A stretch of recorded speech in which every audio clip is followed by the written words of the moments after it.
ఒక చిన్న గ్రామంలో లక్ష్మి అనే మహిళ తన భర్త రమేష్, ఇద్దరు పిల్లలు కార్తీక్, చిన్నితో కలిసి ఎంతో సంతోషంగా జీవించేది. రమేష్ రోజూ కూలి పనిచేసి కుటుంబాన్ని పోషించేవాడు. లక్ష్మి ఇంటి పనులు చూసుకుంటూ పిల్లలను ప్రేమగా పెంచేది. వారి జీవితం చాలా సాధారణమైనదే. పెద్దగా డబ్బు లేకపోయినా ఇంట్లో ప్రేమకు మాత్రం కొదవ ఉండేది కాదు.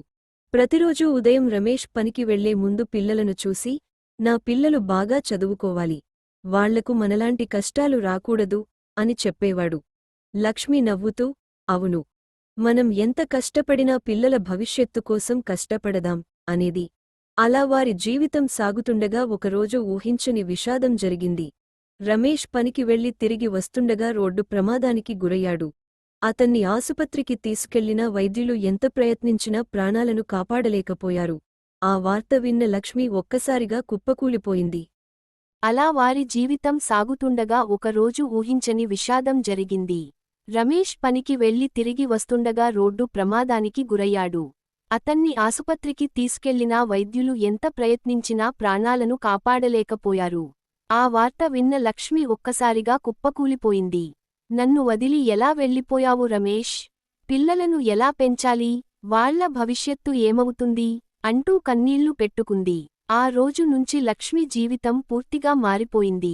ఇంట్లో సంపాదించే వ్యక్తి లేడు, చేతిలో డబ్బు లేదు, ఇద్దరు చిన్న పిల్లలు, పైగా ఇంటి అద్దె, పిల్లల చదువు, తినడానికి కావాల్సిన ఖర్చులు అన్నీ ఆమె మీదే పడ్డాయి.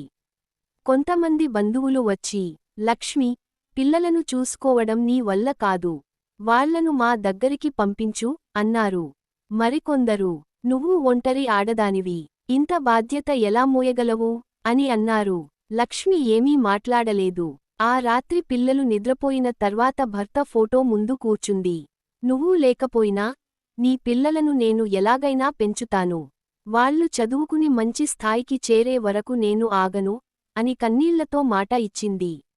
మరుసటి రోజు నుంచే లక్ష్మి పని కోసం బయటకు ఇంట్లో పనిమనిషిగా పని దొరికింది. ఉదయం 4 గంటలకు లేచి ఇంటి పనులు చేసేది. పిల్లలకు అల్పాహారం చేసి, వాళ్లను పాఠశాలకు పంపించి, తాను పనికి వెళ్లేది. రోజంతా పనిచేసి సాయంత్రం ఇంటికి వచ్చేసరికి శరీరం మొత్తం అలసిపోయేది. అయినా పిల్లల ముందు మాత్రం చిరునవ్వుతో ఉండేది. ఒక రోజు చిన్ని అడిగింది, అమ్మా, నువ్వు రోజూ ఇంత కష్టపడుతున్నావు, నీకు అలసటగా లేదా? లక్ష్మి ఆమెను దగ్గరకు తీసుకుని, అలసట వస్తుంది బంగారం, కాని నువ్వు చదువుకుంటున్నావని గుర్తొస్తే ఆ అలసట అంతా పోతుంది అంది. ఆ మాటలు విన్న చిన్ని తల్లిని గట్టిగా కౌగిలించుకుంది. కొన్ని నెలలు గడిచాయి. పిల్లల పాఠశాల ఫీజు చెల్లించాల్సిన సమయం వచ్చింది. లక్ష్మి దగ్గర సరిపడా డబ్బు లేదు. పాఠశాలలో ఫీజు చెల్లించకపోతే పరీక్షలకు అనుమతించమని చెప్పారు. ఆ రోజు లక్ష్మి చాలా బాధపడింది. ఇంటికి వచ్చి తన దగ్గర ఉన్న చిన్న బంగారు చెవిపోగులను తీసి చూసింది. అవి రమేష్ పెళ్లి సమయంలో ఇచ్చినవి. కొంతసేపు వాటిని చేతిలో పట్టుకుని కన్నీళ్లు పెట్టుకుంది. ఇవి నా భర్త గుర్తుగా మిగిలాయి, కాని నా పిల్లల భవిష్యత్తు కంటే గొప్ప జ్ఞాపకం ఏదీ లేదు అని చెప్పి వాటిని అమ్మేసింది. ఆ డబ్బుతో పిల్లల ఫీజు చెల్లించింది. కార్తీక్ తన తల్లి చేసిన త్యాగం తెలుసుకుని, అమ్మా, నేను బాగా చదువుకుంటాను, నీకు ఇక ఎప్పుడూ బాధ ఉండకుండా చూస్తాను అని చెప్పాడు. లక్ష్మి అతని తలపై చేయి వేసి, నాకు నువ్వు పెద్ద ఉద్యోగం చేయడం మాత్రమే కావాలి కాదు బాబూ, మంచి మనిషిగా ఎదగాలి అంది. అలా సంవత్సరాలు గడిచాయి. లక్ష్మి ఒక పని నుంచి మరో పనికి మారుతూ, ఎక్కడ పని దొరికితే అక్కడ పని చేసింది. ఉదయం ఇళ్లలో పని చేసేది, మధ్యాహ్నం కుట్టుపని చేసేది, రాత్రి పొరుగింటి వాళ్ల బట్టలు కుట్టేది. ఆమెకు విశ్రాంతి అనే మాటే తెలియదు. పండుగ రోజుల్లో అందరూ కొత్త బట్టలు వేసుకుంటే, లక్ష్మి మాత్రం పిల్లలకు కొత్త బట్టలు కొనేది. తనకు మాత్రం పాత చీరే ఉండేది. ఒక రోజు చిన్ని తన తల్లికి కొత్త చీర కొనాలని పట్టుబట్టింది. అమ్మా, ఈసారి నీకు కొత్త చీర కొనాలి. లక్ష్మి నవ్వుతూ, నాకు చీరలు చాలా ఉన్నాయి, నీకు పుస్తకాలు కొనుక్కుందాం అంది. కాని అమ్మా, నువ్వు చదువుకుని పెద్ద ఉద్యోగం చేసి నాకు ఒక చీర కొనిపెడితే అదే నాకు పెద్ద బహుమతి అంది. ఆ మాట చిన్ని గుండెల్లో నిలిచిపోయింది. కాలం గడిచింది. కార్తీక్ చదువులో మంచి మార్కులు సాధించాడు. చిన్ని కూడా పాఠశాలలో మొదటి స్థానాల్లో నిలిచేది. ఒకరోజు కార్తీక్కు నగరంలోని మంచి కళాశాలలో సీటు వచ్చింది. కాని ఫీజు చాలా ఎక్కువ. లక్ష్మి మళ్ళీ ఆలోచనలో పడింది.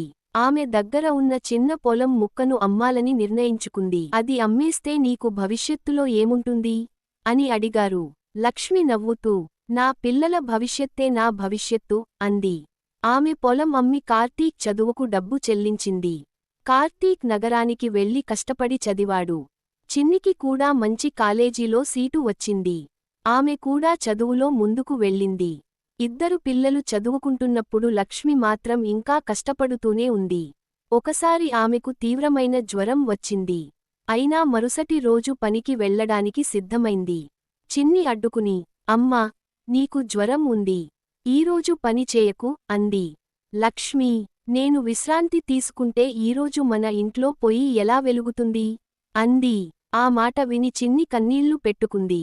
అమ్మా, ఇక నుంచి నేను కూడా పని చేస్తాను అంది. లక్ష్మి వెంటనే, లేదు, నీ పని చదువుకోవడం. నేను కష్టపడేది నువ్వు చదువుకోవడానికే అంది. కొన్ని సంవత్సరాల తర్వాత కార్తీక్ ఒక పెద్ద కంపెనీలో మంచి ఉద్యోగం సంపాదించాడు. మొదటి జీతం వచ్చిన రోజు అతను నేరుగా ఇంటికి వచ్చాడు. తన తల్లి చేతిలో జీతం మొత్తం పెట్టి, అమ్మా, ఇది నా మొదటి జీతం. ఇందులో ప్రతి రూపాయిలో నీ కష్టం ఉంది అన్నాడు. లక్ష్మి ఆ డబ్బు తీసుకోలేదు. నీ మొదటి జీతం నీ దగ్గరే ఉంచుకో బాబూ. నువ్వు నీ జీవితాన్ని నిలబెట్టుకోవాలి అంది. కార్తీక్ కన్నీళ్లతో, అమ్మా, నా జీవితాన్ని నిలబెట్టింది నువ్వే కదా అన్నాడు. కొద్దికాలానికే చిన్ని కూడా ఒక మంచి ఉద్యోగం సంపాదించింది. ఇద్దరూ కలిసి తమ తల్లికి ఒక అందమైన ఇల్లు కొనాలని నిర్ణయించుకున్నారు. ఒకరోజు ఇద్దరూ లక్ష్మిని ఒక కొత్త ఇంటి ముందు తీసుకెళ్లారు. అమ్మా, ఇది నీ ఇల్లు అన్నారు. లక్ష్మి ఒక్కసారిగా ఆశ్చర్యపోయింది. ఇది మన ఇల్లా? అవును అమ్మా, నువ్వు ఎన్నో సంవత్సరాలు మాకు ఒక ఇంటిని ఇచ్చావు. ఇప్పుడు మేము నీకు ఒక ఇల్లు ఇచ్చాం అన్నారు. లక్ష్మి కళ్లలో నీళ్లు తిరిగాయి. ఆమె ఆకాశం వైపు చూసి, రమేష్, నువ్వు చూస్తున్నావు కదా, మన పిల్లలు పెద్దవాళ్లు అయ్యారు అంది. ఆ రోజు లక్ష్మి తన భర్త ఫోటోను కొత్త ఇంటి హాల్లో పెట్టింది. పిల్లలు ఇద్దరూ తల్లి పాదాలకు నమస్కారం చేశారు. కార్తీక్, అమ్మా, నువ్వు ఒంటరిగా ఉన్నావని ఎప్పుడూ అనుకోకు. ఇక నుంచి మేమున్నాం అన్నాడు. చిన్ని తల్లిని కౌగిలించుకుని, నువ్వు మా కోసం చేసిన ప్రతి త్యాగాన్ని మేము ఎప్పటికీ మర్చిపోము అంది. లక్ష్మి కన్నీళ్లతో నవ్వింది. పిల్లల కోసం తల్లి చేసే త్యాగానికి లెక్క ఉండదు. మీరిద్దరూ మంచి మనుషులుగా ఉండటం నాకు చాలు అంది. ఆ రోజు నుంచి లక్ష్మి జీవితంలో కొత్త వెలుగు వచ్చింది. భర్త లేకపోయినా ఆమె తన పిల్లలకు తండ్రి ప్రేమను కూడా ఇచ్చింది. కష్టాలు వచ్చినా వెనక్కి తగ్గలేదు. కన్నీళ్లు వచ్చినా పిల్లల ముందు బలహీనపడలేదు. ఆమెకు డబ్బు ఎక్కువగా లేకపోయినా ధైర్యం మాత్రం. ఆమెకు తోడుగా భర్త లేకపోయినా తన కష్టమే ఆమెకు తోడుగా నిలిచింది. కథలోని సందేశం భర్త లేకపోవడం ఒక మహిళ జీవితానికి ముగింపు కాదు. ఒక తల్లి తన పిల్లల కోసం ఎంతటి కష్టాన్నైనా ఎదుర్కోగలదు. ఆమెకు అవకాశం, ధైర్యం, నమ్మకం ఉంటే కుటుంబాన్ని నిలబెట్టగలదు. తల్లి బలహీనురాలు కాదు. తన పిల్లల భవిష్యత్తు కోసం పోరాడే గొప్ప శక్తి. ఒక తల్లి కన్నీటి వెనుక దాగి ఉన్న త్యాగాన్ని అర్థం చేసుకునే పిల్లలే ఆమెకు నిజమైన సంపద. అమ్మను ప్రేమించండి. ఆమె ఉన్నప్పుడే ఆమె విలువను గుర్తించండి.